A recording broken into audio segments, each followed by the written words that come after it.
and welcome to the EDHRECast. My name is Joey Schultz, and I'm joined, as always, by my fantastic co-hosts. First up, he built a General Ferris Rockerick deck, and he named it General Ferris Bueller's Day Off. It's Matt Morgan.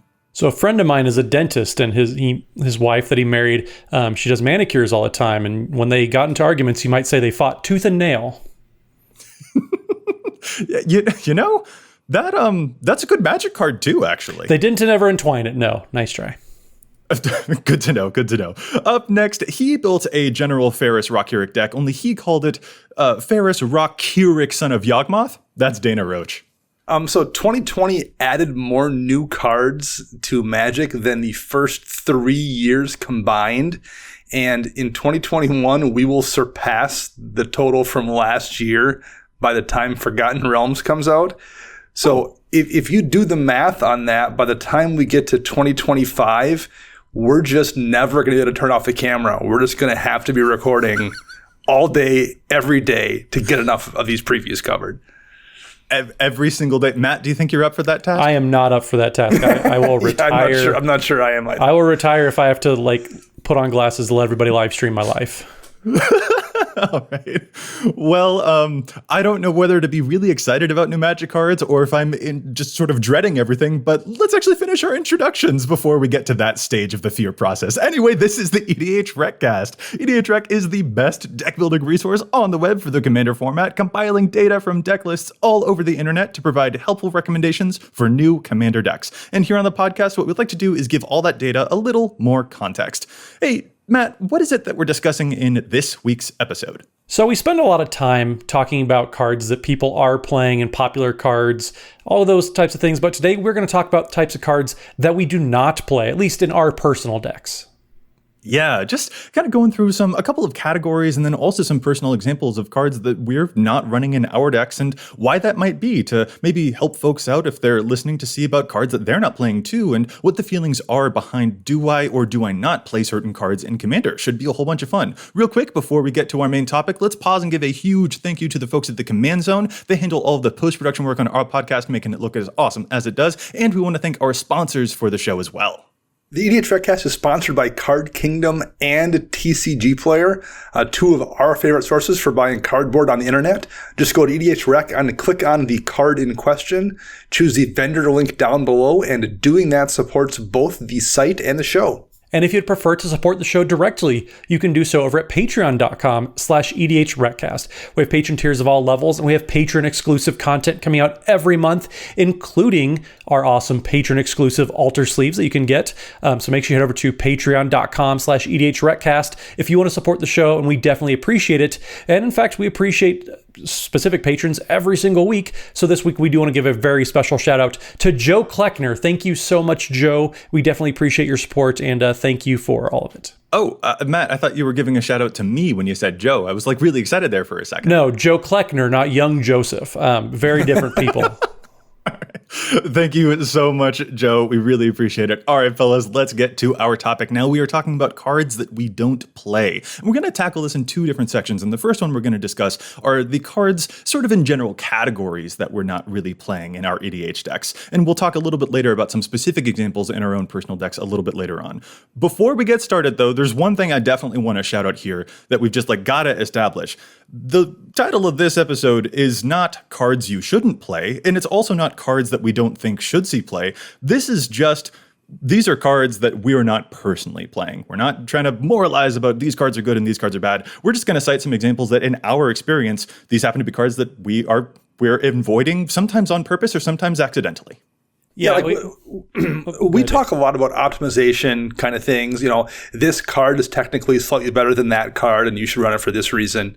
But we ourselves don't necessarily follow that strictly. There are some cards that very clearly one can make the argument are really, really powerful in the decks we play, and we still just don't run them. So we kind of want to talk about some of those reasons why there are cards that, technically speaking, are fantastic, and we're just not playing them. Mm-hmm. Yeah, a lot of times we'll say, well, the data's showing this much, and we think that's right. This show's going to be a lot of feelings for us. It's just cards that we feel that don't add to our decks or anything like that. But yeah, this is definitely not a case of us saying you shouldn't play these cards. These are just personal choices that we've made, just kind of along the lines of all the different games and what we want from the format. So if any of these cards that we talk about are types of things that you want to experience in your games, definitely by all means keep playing them, do your thing. This is just our experiences and our preferences. Right. And they're not also the types of things that we're like, oh, and you shouldn't play them against us either. Like, no. They're just like, here's some cards that we didn't put into our decks, and let's talk about that because there might be some interesting reasons for it. So Dana, take us to our first category. What is a type of card that generally you found yourself either intentionally or accidentally kind of avoiding whenever you're brewing or tuning up a deck? The first one will be tutors. I think definitely the last few years is something I've begun. Not only have I stopped adding the new good tutors we get to decks, I've started actually taking tutors I already have in decks out whenever something new comes out. And when we're talking here specifically, generally speaking, a demonic tutor kind of spell that lets you go get something. I still run a Farseek to get a land or fetch lands, that kind of thing. Right. But kind of the tutor that lets you go get any card, or at least any in a class of a card that you can use as a weapon offensively in the game, I've very much moved away from running those in my decks. Yeah, I think I maybe play tutors in two different decks, and there's specific types of tutors too. I really enjoy the variance that comes along with singleton formats, and tutors just kind of take away from that. I like not knowing what's going to happen and having different play experiences every single time. So yeah, I'm in that same boat, Dana. I don't play very many tutors, and if I do, it's for specific things. Like in my Miri deck, I play Eladamri's Call, so I'm getting a toolbox type of creature to address the situation. I'm not getting a win condition more often than not. Right. You rarely tutor for, I don't even know if you have a Craterhoof Behemoth in that deck. You might, but like you're the type of person to go and find a Reclamation Sage when you need to handle whatever Great Henge stuff I'm up to. Yeah. Or like I'll go out and get like Pathbreaker Ibex or something just silly to go and do that. But like, yeah, grabbing the win conditions every single time, the same card, like that's just not the type of gameplay I like. And I know all three of us are generally in agreement for the most of our games.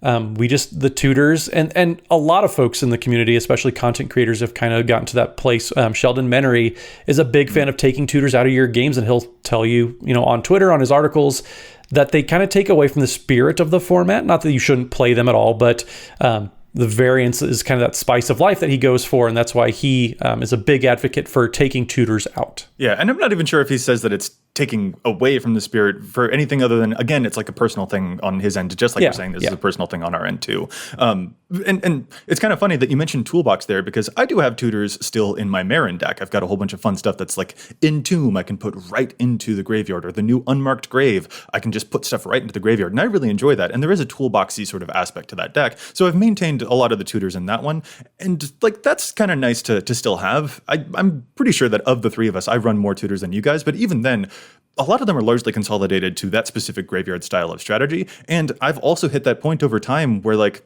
Dana, you mentioned taking them out of your decks. I have a Yannette deck that is really fun to use Vampiric Tutor to just put something right on top of the library so that Yannette can cheat it just into play by if I get some like big odd CMC spell off the top. That sounds really cool. And I'm also personally kind of drifting to that space where I'm like, but I might want more of a challenge here. The variants might be a little bit more fun instead of always tutoring for a specific thing. So I might end up taking them out of them too. So it's funny to see that we've all kind of converged upon that. One thing too is there's an element of laziness to it on my part. Like when some new cards come out and I'm like, I need to make one final cut for this deck, and I can't, like, this thing's super fun and this card's super fun and this card's super fun. I'm like, well, I mean, that tutor isn't that fun. It's a great card, don't get me wrong, but like it's not going to generate an interesting play.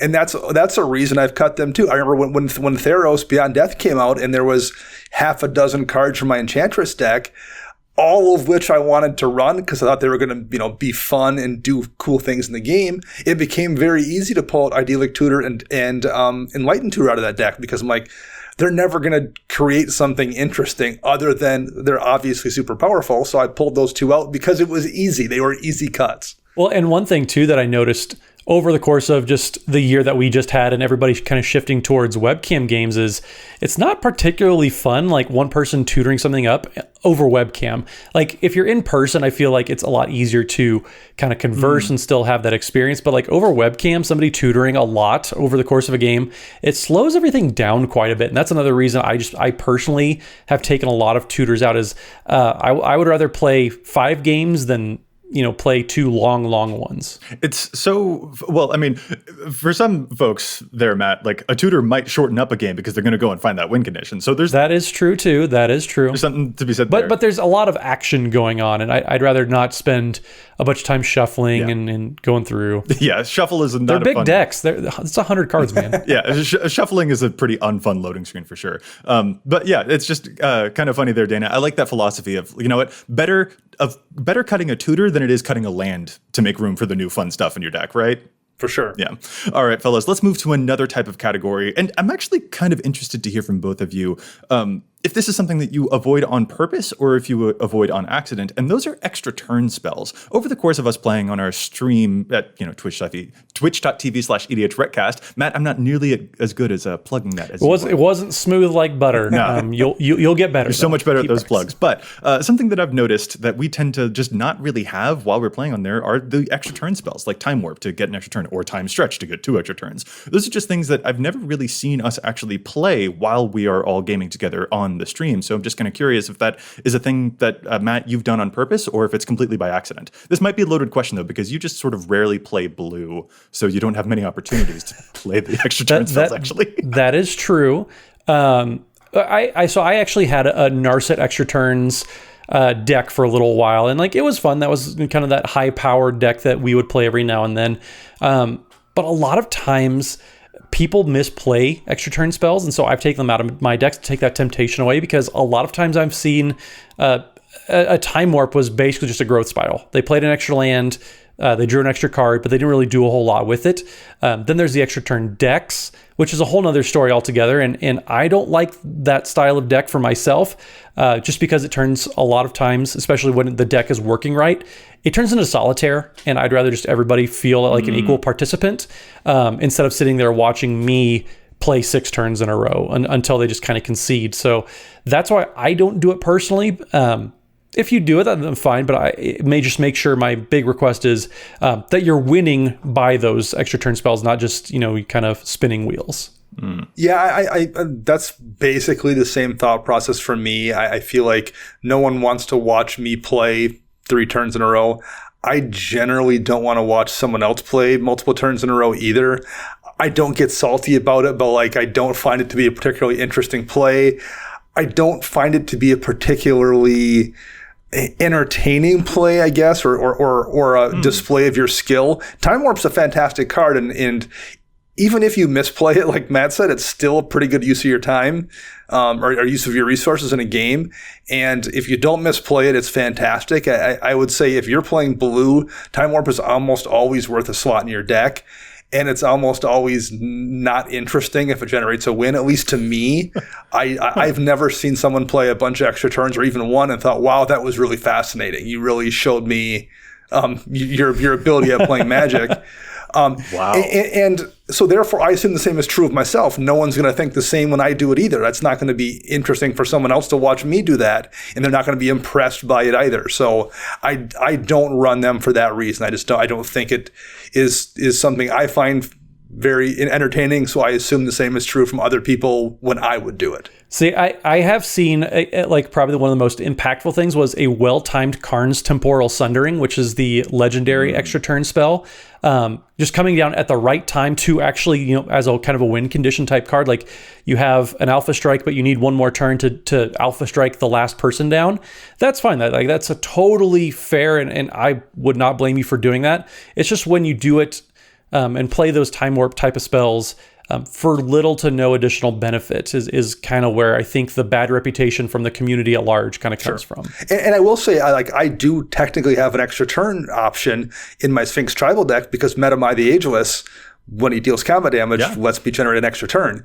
But I would also say 90% of the time, if not more, that extra turn is when the game ends because it's a deck filled with like giant evasive beaters. Right. And if I've got to the point where I'm dropping Metamai, the game is probably just over the next turn. And specifically there, you've themed that extra turn, like it Metamai in a Sphinx deck. That's just a natural, like, Sure. that sounds awesome. And I also have a deck that has a Sphinx commander, and again, that's Yannette. And there's a miracle extra turn spell, which is really fun to put onto the top of my deck. Even if I'm not cheating it off of the top of the deck with Yannette's ability, like, I like doing top deck manipulation. So that is one that I feel like, you know what, this is actually kind of cool if I can pull it off. There's a theme to it that is more than just a general value. That kind of makes me feel a little bit more like, yeah, this is cool. But in general, it is the kind of thing that I feel like I've accidentally avoided in the rest of my decks. If I'm building a blue deck, I kind of just like, those are never the first choices that I'll add into it. And I don't know if that's a conscious decision on my part, or if it's just like I never really evaluate that. Like, it's like a subconscious thing, possibly. It's just like, oh, that's probably not the type of game that I'm going to want to do, because if I'm doing my stuff, I should be able to get all of my stuff done on my turn, and I don't want to keep the person to my left waiting any longer. Yeah, just all back to everybody gets to be an equal participant instead of you playing solitaire. And I mean, I think that's a fine thing to desire. Very much. All right, let's get to another category here. And this is one that I think will be a little bit fun. There's a category of cards that we're also not generally playing in our decks, and the only name that I really have for them is the high salt cards. And in fact, if you go to the salt score page on EDHREC, I'm sure that you'll see several of these there. The stuff like Expropriate, which is also an extra turn spell, for example, or mass land destruction effects like Armageddon, or stacks lockdown pieces that prevent other people from untapping their stuff. These, I'm also pretty confident to say, we're not putting it into any of our decks, because we don't want to. Yeah. I agree. It's kind of as simple as that. That's about it. In large part because I don't necessarily want to play against them, so therefore it would be hypocritical of me to have those in my deck as well. Generally speaking. And if someone drops a Hellbreacher, am I going to get mad about it? No, I'm not going to get upset. That's the game you want to play. Then by all means, go ahead and do it. But it's not the one I usually want to play, so therefore I'm not going to subject anyone else to it. Yeah, anything on the SALT list in general, I tend to stick away from. I mean, the SALT score was highly, highly scientific when it was compiled, so you can trust it. But really, like, it's a bunch of cards that they just lead to unfun experiences, whether it's stripping people's hands away, stripping their lands if you're playing mass land destruction without some way to kind of close the game out, Armageddon effects. Like, they're cards that in a lot of people's minds, they take away from the game. They don't add things to the game. And I tend not to run any of those cards. Like, I'll still play Cyclonic Rift in a few decks as a way to make sure I'm winning the game.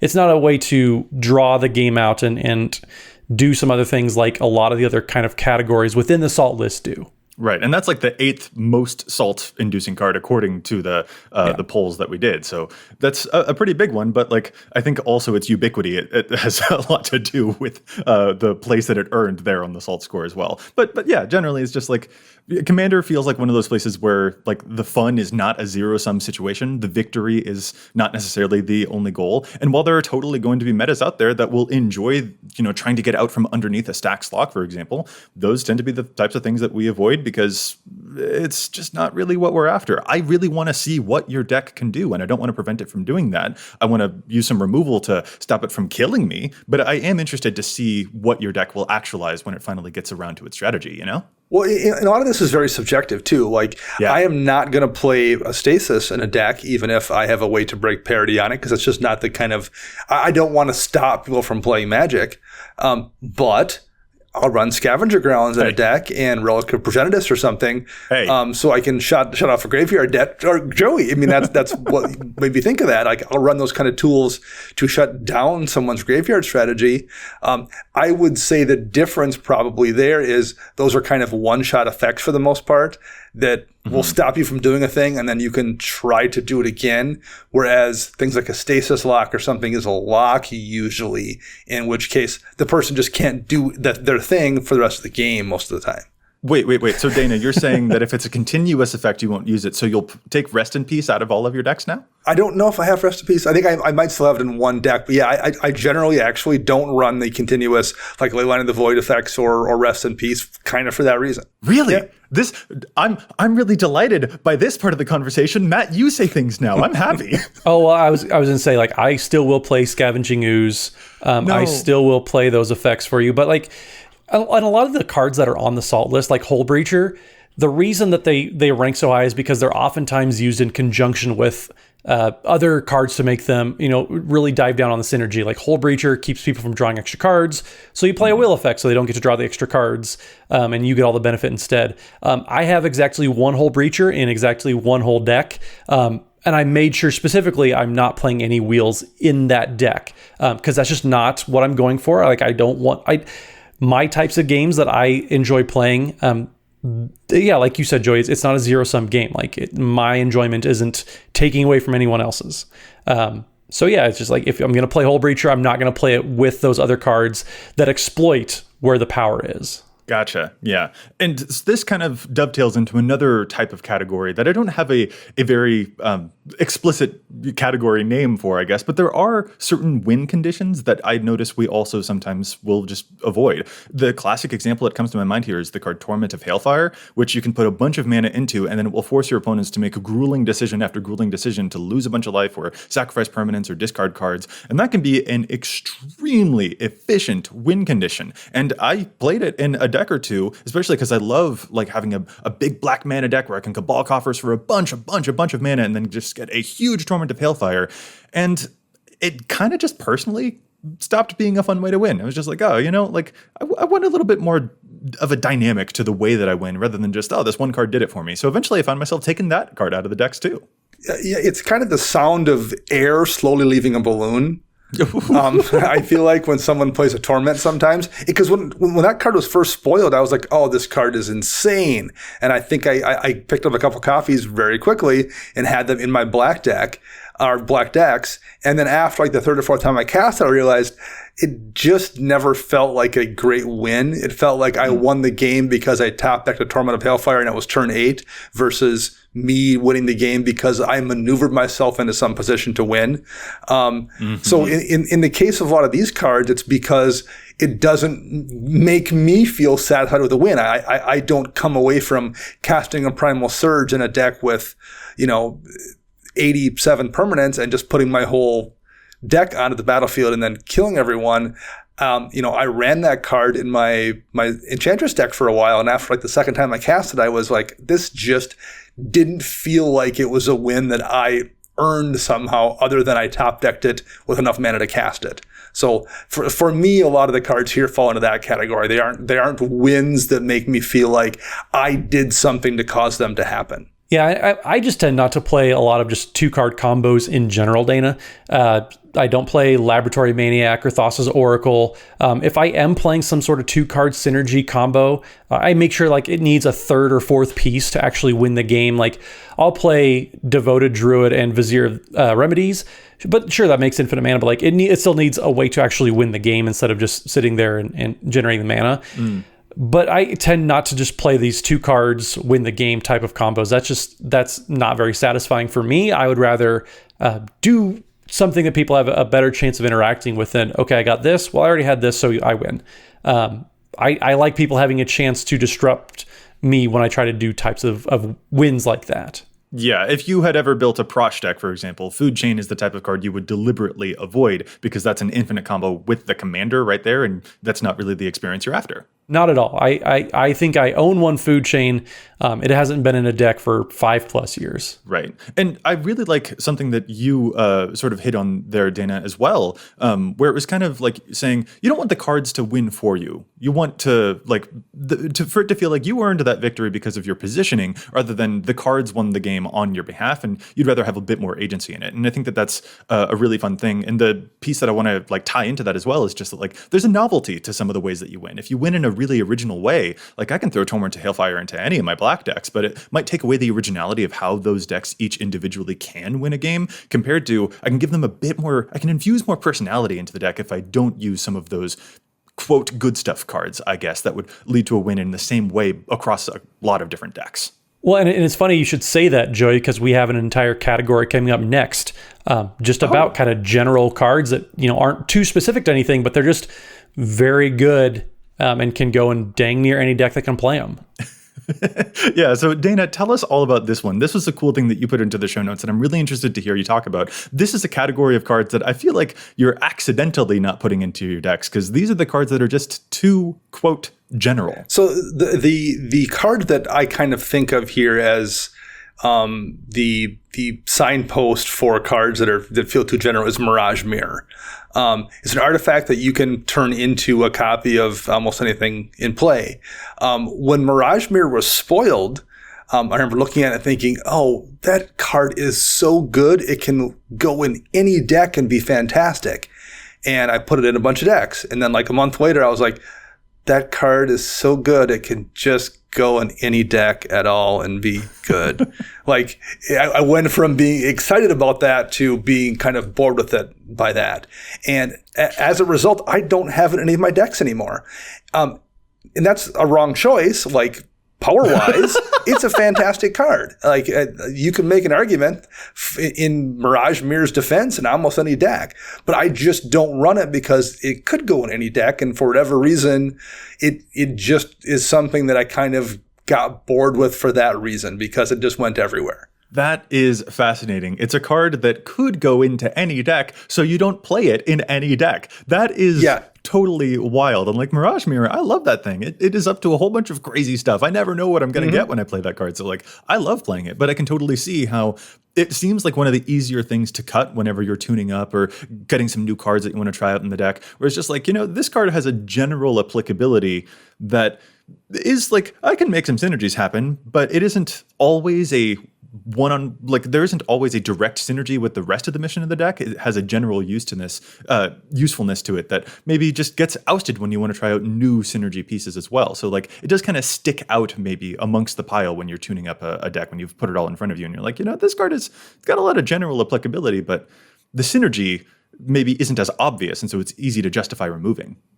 I mean, if you're Josh Lee Kwai, Vidalcan Orrery is that type of card. Oh, sure. Like it just like, yes, Josh loves putting that in the cards, but every deck could benefit from that, and just being able to operate at instant speed. So, but also at the same time, like every deck benefits, and I guess to sum up Dana's thoughts, like the personality score of a lot of these cards, like for me, it's Mimic Vat. I want to put Mimic Vat into literally every single deck I own. But it's always like that 103rd card that like I cut because I'm like, well, it doesn't really do anything specific to like what I want to do in the deck. It's just generally good and probably will help me win games. But I also like want to do this thing, and it's not doing that thing. Well, a couple, like we've been discussing artifacts here that can go on literally any deck, but it doesn't even have to be something that can go literally anywhere. One that jumps out at me, when I first started playing Commander, Copy Artifact was a relatively cheap card. It's not cheap now, but it was 5 or 6 years ago. It's 1 in a blue for an enchantment that just comes into play as a copy of any artifact. There's no point in a Commander game where that's not worth 2 mana. You're always going to get great value. If you are playing blue, Copy Artifact is always a good card and always probably worth a slot in the 99. Mystic Remora in blue is always worth a slot near 99 every single time. The same is probably true of Rhystic Study. When I think of black, there is almost no situation where Animate Dead isn't worth the 2 mana you spend on it. There's almost always going to be a target worth you spending 2 mana to put it directly back into play. You can put that in any black list you make and be like, yep, that card is worth what I'm paying. It's absolutely deserving a spot in the 99. And as a result of that, I just don't have Animate Dead in any of my decks. If I was playing maybe a Reanimator strategy, I would. But outside of that, it's one of those things that is so universally good, I just don't run it. That's really fascinating. First of all, I do think that you should put Animate Dead into all of your decks because everyone's deck should be Reanimator. It's the best strategy. But yeah, no, Matt, I love the way that you described it as like a personality infusion. Like those cards that are maybe a bit general, a bit broad, might eventually make room for cards that are a bit more specific to the actual deck so that you can infuse it with that personality. And like Josh has very successfully done, Vidalcan Orrery is definitely a personality infusion into all of his decks. Let's be real. Very much. And Mirage Mirror could also be that type of card for anyone. So like none of these, again, are cards that we're saying, oh, you shouldn't because of this thing. Like, no, it's just like, yeah, I think that's a really interesting phenomenon to observe across our own deck building habits, where there are some cards that kind of by accident or on purpose, but especially the ones on accident that we've just kind of eventually drifted away from whenever we're tuning or building. Well, those were some broad categories, just big picture items, looking at cards that we don't play. We have some specific examples that we want to get to, though, but we need to take a little bit of a break first. Yes, yeah, that'll be really fun. We'll talk about personal experiences, our personal decks, some cards that we're not playing in those to bring some cool examples of actual stuff that we've done. But yeah, Matt, I think it sounds like what you want to do right now is challenge some stats, because this is just one of our favorite segments here on the show. There's just so much data on EDHREC, but we don't always agree with it. Sometimes we think that cards see too much play or too little play, so we'd like to challenge those statistics. Matt, how about you start us off? What are you challenging this week? Well, this week, I want to take a note from a deck that I have myself, but there's another deck that I think the numbers are a little bit wrong for the same card. So the card that I really like is Quandrix Command. That's one of the new cards from Strixhaven. It's 1 green and a blue for an instant that says choose 2, and where you can return target creature or planeswalker to its owner's hand. You can counter target artifact or enchantment spell. You can put 2 +1/+1 counters on target creature, or you can have target player shuffle up to 3 target cards from their graveyard into their library, the old Joseph Schultz special. So this card is fantastic. I love modal spells, the commands, charms, all that. Great way to get a lot of just versatile use out of that. And a deck that I really think that it should be showing up more is Peer and Toothy. So Peer, the imaginative rascal, and Toothy, the imaginary friend. This Simic combination is all about +1/+1 counters going on to Toothy, whatever you want to be doing with it. There only 29% of Peer and Toothy decks are actually playing Quandrix Command, and I think that number is pretty low. That's already like a pretty good percentage, but the card is just so good for an instant speed. It turns into a divination if somebody's trying to kill your Toothy. You can counter some spells. You can bounce problem permanents. There's just so much use out of this. I love modal spells in general, and then modal spells that tie into what your commander is already wanting to be doing. I just think that's a win-win across the board. Only 29% of Peer and Toothy decks are playing Quandrix Command. I think that's too low. It's such a versatile answer to a lot of different situations. That is really, really interesting. I'd love to see it if you do ever put that deck together, or maybe I would hate to see it if you do ever put that deck together. More of a hate thing. Like I played it on my Ukima and Khazar deck, and somebody was trying to get squirrely with me, so I put 2 +1/+1 counters on Ukima, which then did quite a bit of work. If you watched the games over at twitch.tv/EDHRECast, you would have seen all the fun action.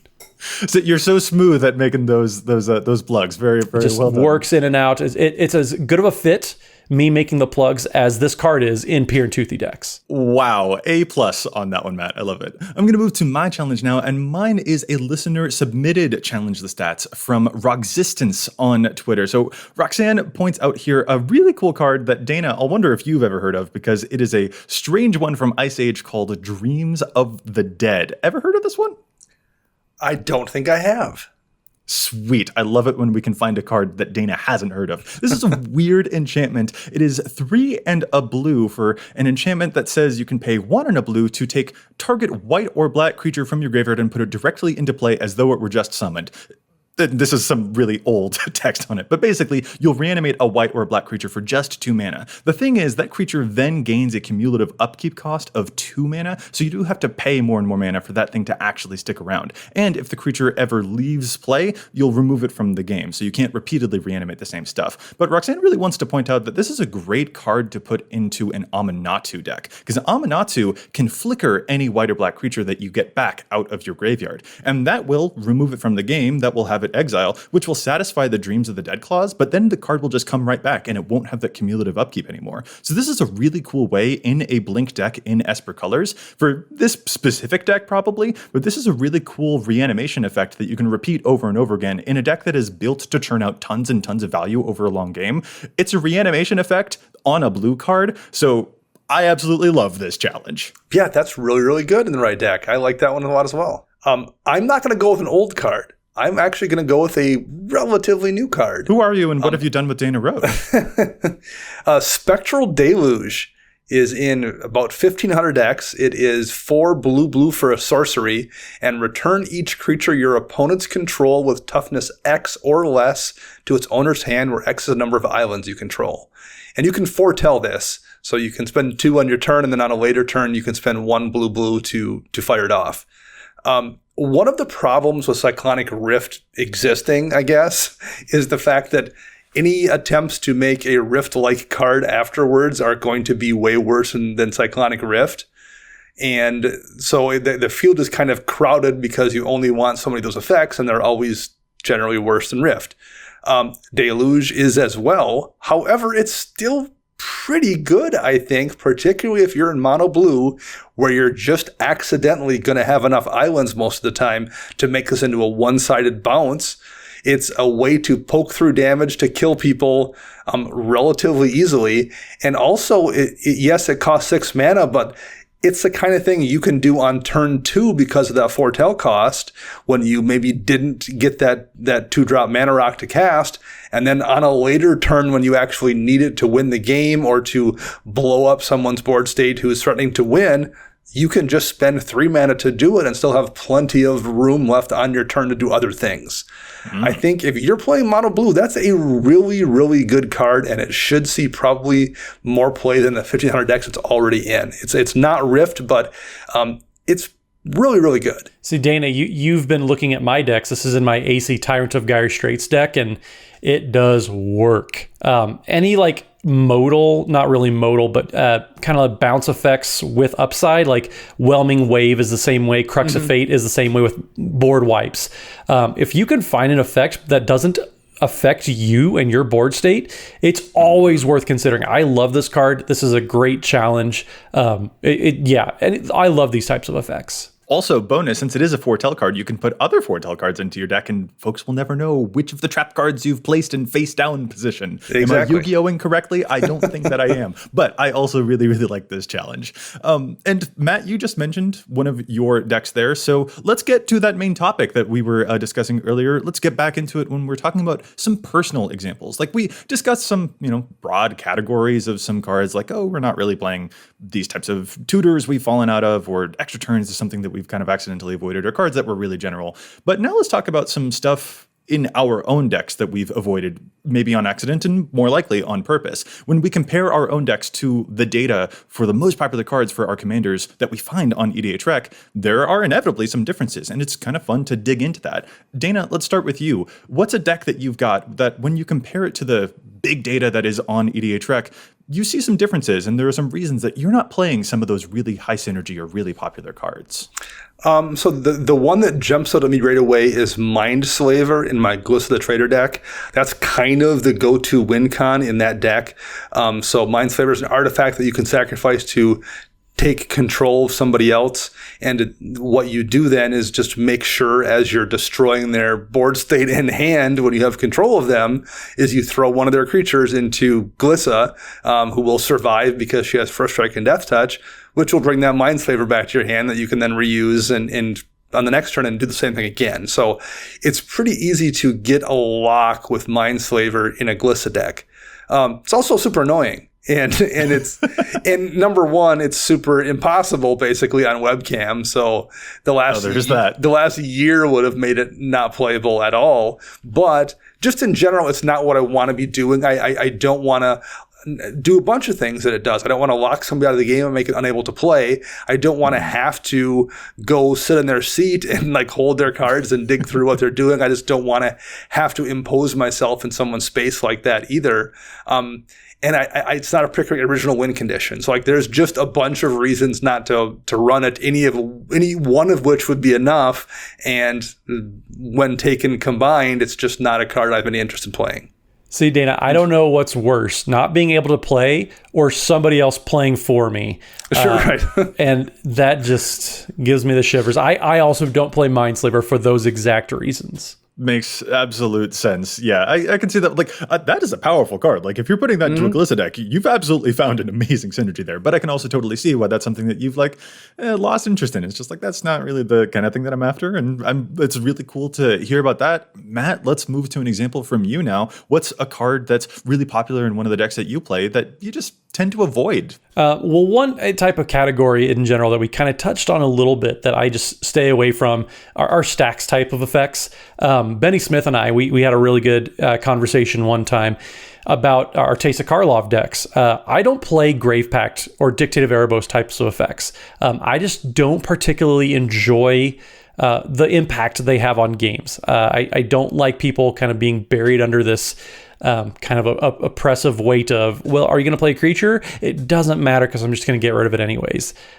Those types of cards that kind of keep people from playing the game, I don't really like to play. And those two specifically, they show up in a lot of Teysa Karlov decks. They are extremely powerful. This isn't a power challenge. This is just the types of games that I desire. I don't want to stop people from playing just in general. I'd rather people have a chance to play their games.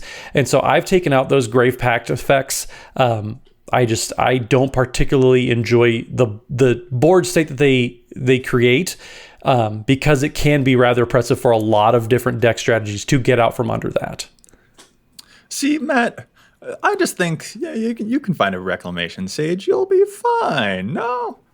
I mean, I can. Will other players be able to? No. The answer is a hard pass. Yeah, no, that actually, so peek behind the curtain on my Marin deck, because Grave Pact is a really popular one in that as well. That's actually a card that I've been kind of like, I don't really like playing this against my family's meta, where my family has some stuff like Voltron Commanders, like a Dragonlord Ojutai, for example. Well, that's generally the only thing. And I'm just like, you know what? It's not as much fun when that is repeatedly getting sacrificed. So this is the kind of thing that I've also eventually drifted away from, just because of the places where I am playing that deck. I still think the synergy is off the charts, especially in a Teysa Karlov deck. Like, that's amazing. And I'm not going to begrudge a single person who's playing that, but I totally see why that's the kind of thing that you'd want to be conscious of against the people that you're playing against, where it's like, I can defeat you without this stuff. I don't necessarily need this form of removal. Let's see what you got, and I'm still going to beat you. Well, and kind of like what Dana touched on earlier, the type of feeling I get playing against the cards, I don't like people feeling that towards me, because I do the same thing back to them. Playing my Valduk deck, I had a friend play Dictative Erebos against me, and there's literally nothing I can do being in mono red against this black enchantment that keeps me from playing creatures. Having been on that side, I don't want to do that to other players, so I opt not to. That's just a personal decision that I've made, because it can completely invalidate some strategies. Like you said, Voltron strategies in general struggle with that. Kind of shifting gears just a little bit, I'll bring up another example of some cards that I don't play, but this isn't so much for the like, it's locking someone else down necessarily. It is more of like a general strategy thing. Like, it's also totally the case that there are strategical differences that you'll have with the common way that a deck is built. I think of my Rayhan and Ishai deck, for example, which is a whole lot of fun for a bunch of +1/+1 counters. But my personal deck disagrees a lot with the data that you find on the page for Rayhan and Ishai, because that page is full of really cool cards like Cathar's Crusade or Master Biomancer, which help put a bunch of +1 counters onto a bunch of your creatures. But the way that I've taken that deck is a completely different direction. I'm not going wide, basically ever. I'm only ever going tall. I want one creature to stack up with tens upon hundreds, if I can help it, of +1/+1 counters, and I'll just move them from one creature to another using my Rayhan Commander's ability. And that is a big departure from the data that you'll usually see for a +1/+1 counter deck, where the +1 counters are going all over the place. And so that is a really big difference that I've noticed in my deck building, where the strategy that you see in the data is something that I've just decided to avoid entirely. Yeah, I've had that experience too, Joey. My Miri deck, if you look at the page for Miri Weatherlight Duelist, you see a lot of Cat Tribal because of the precon effect that we've talked about several times. I am not doing any Cat Tribal. You won't catch me ever doing that. I will play a cat, but it's more of a green-white and the battlefield type of synergies there. So yeah, I totally get there's a strategy on the page, but I'm not really going that direction with the deck. Well, I mentioned Mindslaver in my Glissa deck. As strong as Mindslaver is, it's not the kind of card that is always the obvious tutor target or the obvious win condition, because you do generally need to be in a certain position in the game to make Mindslaver work as a lock. Conversely, in my Veil of the Nightclad deck, Rite of Replication is just almost always the right call. When you kick Rite of Replication in that deck and it makes 5 copies of Vela, then 6 Velas will see 5 Velas leave the battlefield because of the legend trigger, and it just deals 30 damage to everybody. There's almost no situation where when that's in my hand, it's not worth casting. And even though I don't run many tutors anymore, there's very few situations it wasn't the right tutor target either, because it was just a card that if I had the mana and had it in hand, I probably won the game.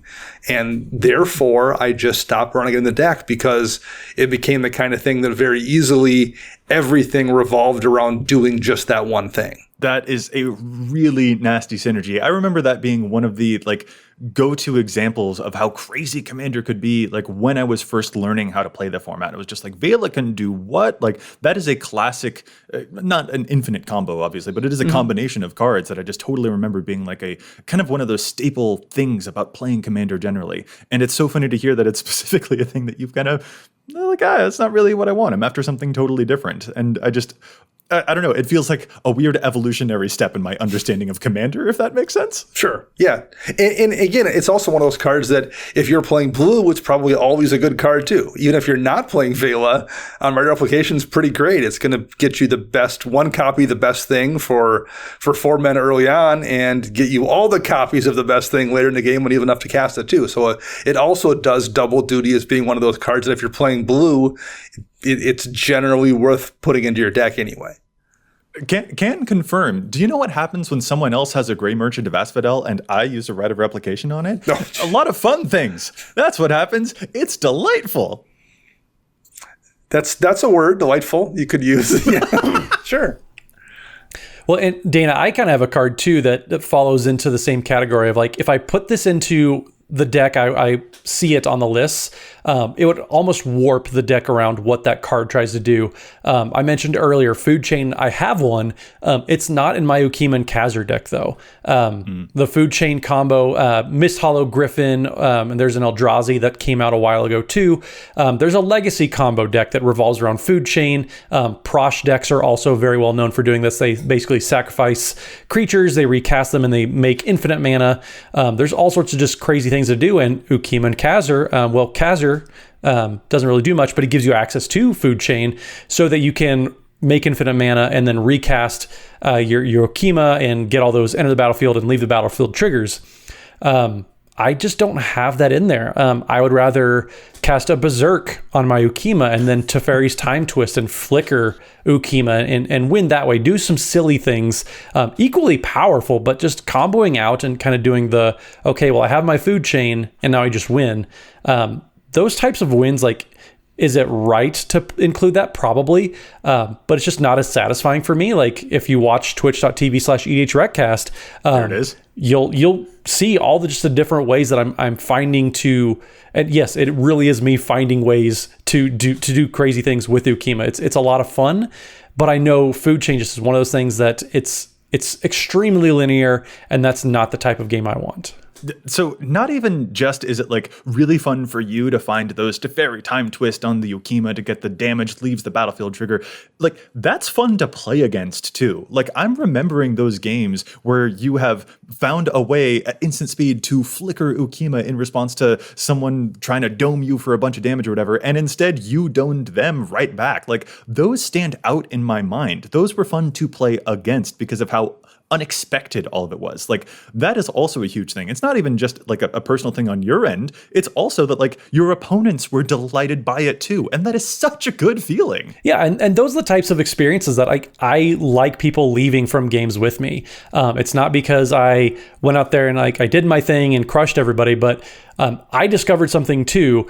And so everybody else got to learn. And it's just, those are the types of experiences I really just love having. So I'm going to move to another example here, which is one that we did kind of touch on earlier. And Matt, I think this is another example that will resonate with you. But Laboratory Maniac and Thassa's Oracle are going to be really, really good in a deck that draws bazillions of cards. And my Elegith deck turns out to be one of those types of commanders who can draw bazillions of cards, because whenever you scry, you'll draw a bunch of cards instead. So you play one Ugin's Insight and you'll scry 6, but then you'll draw 6 instead, and then you also draw 3 additional cards. It's absolutely fun. And so a Laboratory Maniac type of win in that deck would probably be a really efficient way to get the job done once I've drawn all those cards. But it's just that's not what I'm after. I don't really want to do that. What I want to do instead is punch someone with my brain. So I use cards like Imperial Plate after I've drawn a bunch of those cards to buff up my commander for each card that's still in my hand, because those are just a lot more engaging and has just a big fun Timmy sort of vibe to it that I just seem to prefer a whole lot more whenever I'm playing that deck. And given the Live Man example, Matt, I'm sure that's an example for your Riel deck too, yeah? Absolutely, yeah. Both of those cards are showing up on Riel the Everwise 40+%. Like, it's a very, very common include for both Thassa's Oracle and Laboratory Maniac. I am playing neither of those. I would rather really drill down on like the draw card triggers. So I have stuff like the Locust God, and I have cards that reward me for whenever I draw a card. It does something like hitting all my opponents for one. The insta-win cards, they're not my bag, so I tend to avoid them. So Dana, how about you? Any other examples come to mind, especially of those like insta-win kind of combos that maybe you avoid? Or For sure. So I have a Veto Thorn of the Dusk Rose deck that's kind of a big black mana deck, makes a ton of mana. Very easy to dump that into an Exsanguinate or a Torment of Hailfire, which we talked about before. But again, that winds up not being a very satisfying win, even if it is a really effective way to close out a game. It just doesn't do anything for me, so I don't run either of those cards because it just isn't satisfying, like Matt mentioned. Similarly, Exquisite Blood combos with Veto in the command zone. So whenever I gain life, my opponent loses life, and I will then gain more life and make them lose more life. So I just don't run it. It's a really easy way to win the game again in that kind of deck. But I am not going to personally take any enjoyment from winning a game because I top decked a card that comboed with my commander. It's just not how I want to close one out. So I just don't play it for that reason. That too, right there, the classic Sanguine Bond and Exquisite Blood combo, that's such an interesting choice here too, because like throughout this entire episode, we've been talking about cards that we've like maybe grown bored of or that we're purposefully not using, and we want to measure how it affects not only our own enjoyment but our opponent's enjoyment. But like, I also do kind of remember discovering those types of combos in the first place. Like the first time that I found out about the things that Exquisite Blood and Sanguine Bond could do, that was really exciting. And so that is, I think, also kind of a fundamental piece of this whole experience. Maybe is that these are kind of worth trying. Does that make sense? Like, it's fun to actually be able to make those happen, even if over time you might find yourself growing out of them. I feel like that is kind of a core component of this. I'm never going to begrudge anyone who's playing one of those combos, especially if they've just discovered one of those cool combos, because they are in fact really cool. And there's a really good reason. The synergy is right there. So like, if you're playing it in the deck, I totally get it. But I also kind of feel like this is one of those, it becomes a step towards a different type of play experience. And by actually trying out all of those things, that's how you manage to find the type of commander experience that you're really after, by sampling all of those different strategies and those different types of combinations. Yeah, I mean, that was definitely a common thread among the things I talked about. Like I mentioned Primal Surge. I definitely cast Primal Surge a few times before I got bored with it. Or in Torment of Hailfire, for example, that we talked about. Yeah, I ran Torment in a couple decks in cast it for a month or so before I no longer wanted to do so. So yeah, I mean, just because you didn't hit that point where I did, where you didn't want to do it anymore, doesn't mean you're wrong. We're just talking about how we personally feel with those cards, and if you never hit that wall, then that's fine too.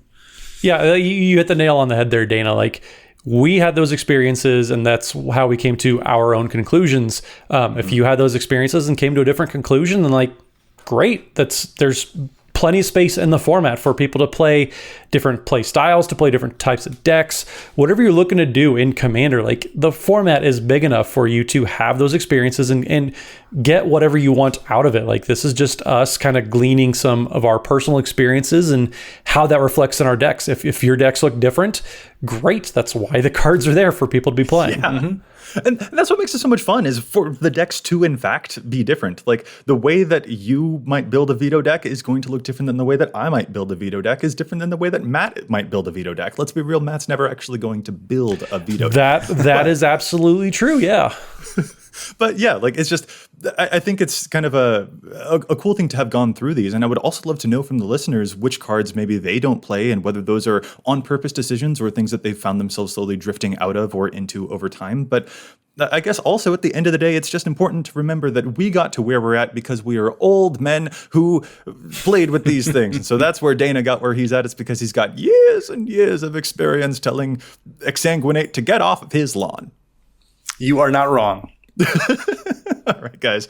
Well, this was a whole bunch of fun to talk through all of those cards that we're not playing and why. And again, listeners, we would love to hear from you about your thoughts on the subject. But for now, what I think we're going to be doing is calling this episode to a close. So, fellas, if our listeners would like to get in touch with us, where is it that they can find you all? Matt? So you can find me on the Twitters at Mathimus55. That's MATHIMUS55. And don't forget twitch.tv/EDHRECast. You may have heard. We are streaming Wednesday evenings, playing all sorts of fun games. So make sure you tune in because the guests are great. The games are pretty good too. And it's always a fun time. And Dana. You can hear me on my other podcast, CMDR Central, every Monday morning. I write articles for EDHREC and for Commander's Herald. And you can find all of us together at patreon.com/EDHRECast. And I'm Joey Schultz. You can find me at Joseph M. Schultz on Twitter, or you can find the cast at EDHRECast on both Facebook and on Twitter. And if you've got a question for us, you can email us at EDHRECast@gmail.com. Our thanks go out once again to the whole team at the Command Zone podcast for handling the post-production work on our show. And of course, we want to thank our sponsors. Once again, they are TCG Player and CardKingdom.com and AlterSleeves.com. You can find them using the price info links on EDHREC or visit CardKingdom.com/EDHREC to show your support for the show. Listeners, we'll be back at you next week with more data and insights. But until then, remember, EDHREC your deck before you wreck your deck.